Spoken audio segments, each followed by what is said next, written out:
Live from Fargo and serving you on TV, online, and on the go. This is Valley News Live at 10.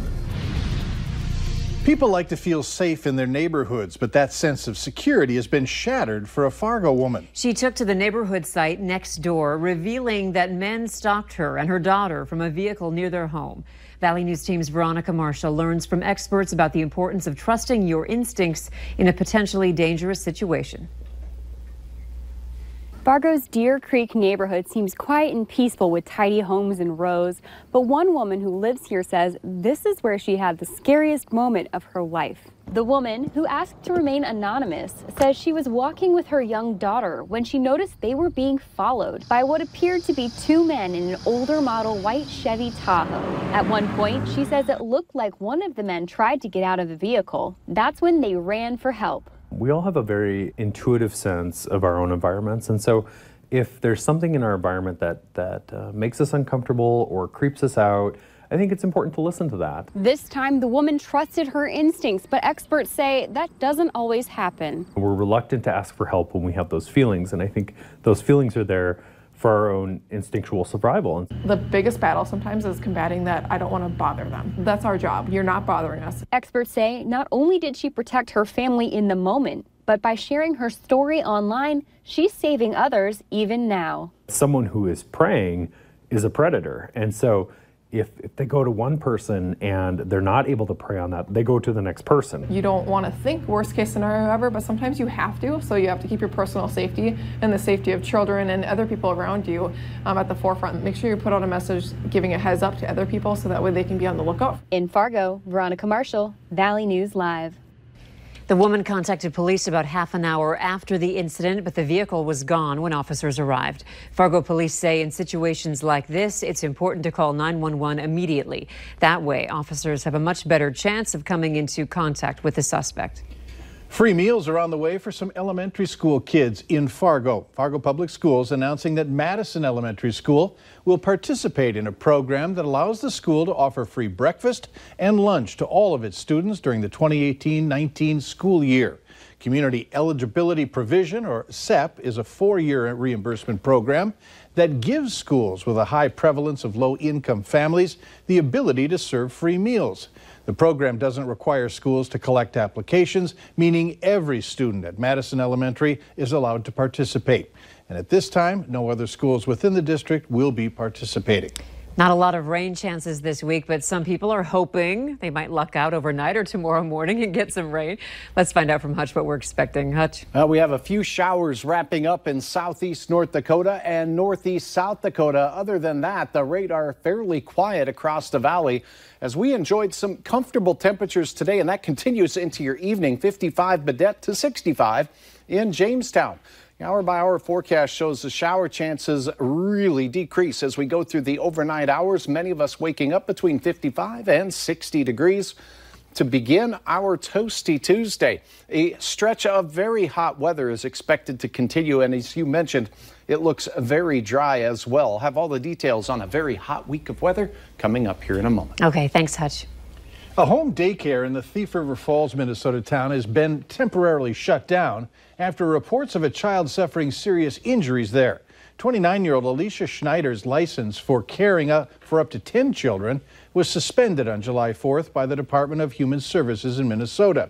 2 people contacted our whistleblower hotline concerned that the daycare at 824 Horace Avenue North in Thief River Falls is still up and running. Both people say the child suffered multiple rib fractures and brain bleeds, all while in Alicia Schneider's care. We did reach out to the Pennington County authorities, and they were not able to comment.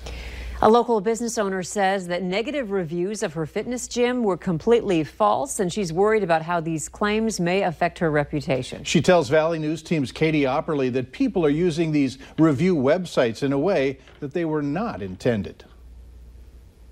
I know that people look at the reviews, Google reviews, Yelp reviews, Facebook reviews. Tricia Isendorf is a business owner in Fargo. She owns one of the millions of businesses and companies that can be reviewed online, and she says this has a larger impact than people realize. As a small business owner with a very limited marketing budget, social media and word of mouth are huge for us. So when her business started to see negative feedback on the review site Yelp, claiming things she says are totally false, she began to worry. I was the target of some defamation and some slander in a business that I have built. This business is like my baby, and like I said, I take great pride in it. And at the end of the day, all I have is my reputation. She says some of the people reviewing her gym have never even been there. It's all freedom of speech. But when you're so slanderous and defamatory and with the lies, I don't know how they get away with that. Isendorf says people look at reviews first when considering going to a business, and this is why she feels it's important to be able to protect business owners from false claims. I think it's important that people take a moment and really think hard about the impact that they can have on a business. Yelp does allow people to report reviews they feel are false or defamatory. They also say owners can reach out to the reviewer themselves. In Fargo, Katie Opperly, Valley News Live. Isendorf did reach out to these reviewers, and the comments since have been taken down. Those who lead the battle against mosquitoes say they hope last night's aerial assault is a success. Cass County Vector Control is reporting that in most locations, the numbers are noticeably up. In some areas, they say they are at 3 times as high as they want them.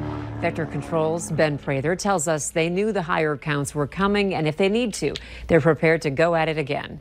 Each aerial application costs $120,000. A 9-year-old boy was robbed while trying to sell lemonade to earn money for a riding lawnmower. The boy, whose name is Mark, was closing up his stand Saturday in North Carolina when a man walked up, shoved a gun in his stomach, demanded money, then ran.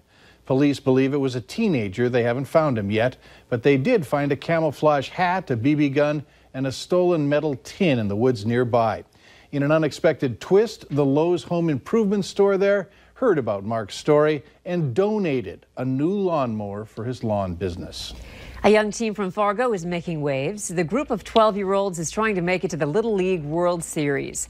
The squad took to the field today in the quarterfinal round of the Midwestern Regional Qualifier, and they came away with a W. The club walked away with a 4-1 win over Iowa. So they now move on to the semifinals on Wednesday, where they will take on the team from Coon Rapids, Minnesota. The winner of the regional will move on to compete in this year's Little League World Series in Williamsport, Pennsylvania.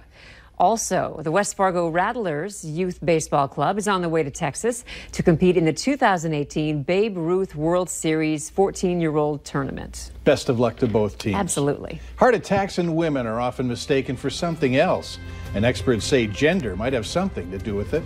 And we're one day away from seeing 90s. Up next, the signs of heat stroke so you can protect yourself and your family.